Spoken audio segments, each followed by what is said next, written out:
নেত্রকোনায় বিলুপ্ত প্রায় উন্নত জাতের আউশ ধান চাষ করে লাভবান হওয়ায় কৃষকদের মাঝে বেড়েছে আগ্রহ। বাড়তি ফসলের লাভ পেয়ে আনন্দিত কৃষকরা। হৃদয় সজীবের তথ্যচিত্রে বিস্তারিত। শস্য ভান্ডার খ্যাত নেত্রকোনায় এক সময় প্রচুর আউশ ধানের আবাদ হতো। ফলন কম হওয়ার কারণে কৃষকরা আউশ আবাদে ধীরে ধীরে আগ্রহ হারিয়ে ফেলেন। এতে করে প্রায় এক দশক ধরে নেত্রকোনায় আউশ আবাদ শূন্য হয়ে পড়ে। এই অবস্থায় 4 বছর ধরে কৃষি কর্মকর্তা ও মাঠ কর্মীরা কৃষকদেরকে সহায়তা ও পরামর্শ দিয়ে আউশ ধান চাষে আগ্রহী করে তোলেন। জেলায় এখন কৃষকরা ধান কাটা নিয়ে ব্যস্ত সময় পার করছেন। কৃষকেরা লাভবান হওয়ায় আগ্রহ বেড়ে চলেছে আউশ আবাদ। এই বছর জেলায় 9টি উপজেলায় আউশ আবাদ হয়েছে 1672 হেক্টর জমিতে। এবার গত বছরের চেয়ে দ্বিগুণেরও বেশি জমিতে আউশ আবাদ হয়েছে। এই পর্যন্ত 120 হেক্টর জমির ধান কর্তন করা হয়েছে।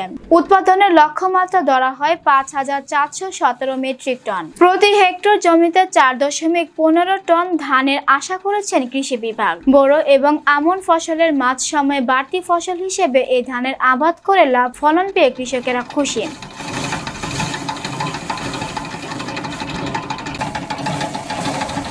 আউশ ধানের ফলন মোটামুটি ভালোই, কাটাতে 5 মণ, কিন্তু ধানের দাম কম থাকাতে মানুষের একটু আগ্রহ কম। সরকার যদি এ ব্যাপারে সদয় দৃষ্টি দেয় তাহলে মানুষের আরো আউশ ধান করাতে উপকৃত হইবে, করার জন্য উৎসাহিত। আমরা পুরো ধান কাটিয়া পরে আউশ লাগাইছি। আউশ লাগাইয়া ভালো ফলন হয়েছে, ধানও ভালো হয়েছে, 5 মণের ধান হয়েছে। অনেক ধান কাটিয়ে আবার আমন ধান করবো। আমন ধান হয় ভালোই হবে, কোনো খারাপ হইত না। আউশ ধান থেকে বাড়তি ফসল পাইলে আমরা লাভবানই হইলাম। হেক্টর প্রতি 5 টন কাঁচা ধান উৎপাদন হয়েছে।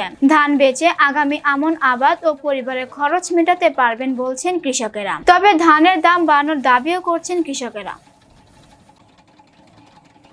বাড়তি ফসলটা দিয়ে আমরা সামনের খরচপাতিটা করতাম, পরিবারের যে অন্য খরচ আছে এটাও আমরা জায়গা কিছু বাড়তি জায়গা সহযোগিতা করতাম, আমরা লাভবান হতাম।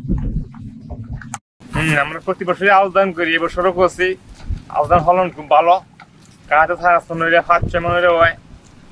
এবছর করছি 10 কাঠা, সামনে আর বাড়া করার ইচ্ছা আছে, আল্লাহ যদি বাঁচায়।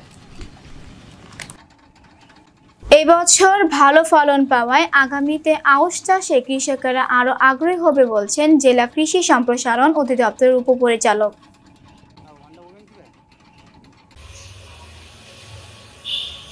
এবছর আমাদের নেত্রকোনা জেলায় 10টি উপজেলার মধ্যে 9টি উপজেলাতেই আউশ আবাদ হয়েছে। এবছর 1672 হেক্টর জমিতে আমাদের উপসি এবং হাইব্রিড জাতের ধান আবাদ হয়েছে। উপসির মধ্যে বিধান 48, বিধান 98 এবং বিনা ধান 19 বেশি আবাদ হয়েছে। তো আমাদের এবার কৃষকরা ধান কর্তন করছেন। প্রায় 70 হেক্টর জমিতে এ পর্যন্ত ধান কর্তন হয়েছে। কৃষকরা ফলন ভালো পাচ্ছেন। আমাদের প্রতি হেক্টরে গড়ে প্রায় 4.15 টন ধান ফলন হচ্ছে। কৃষকরা খুবই খুশি। যদিও অনেক কৃষকই এখন পর্যন্ত আউশ আবাদে উৎসাহী হচ্ছেন, আমরা চেষ্টা করছি আমাদেরকে আমরা বিশেষ করে প্রণোদনার মাধ্যমে, আমাদের প্রদর্শনীর মাধ্যমে, প্রশিক্ষণের মাধ্যমে উদ্বুদ্ধ করার জন্য আশা করছি আগামীতে আউশ আবাদ অনেক বাড়বে।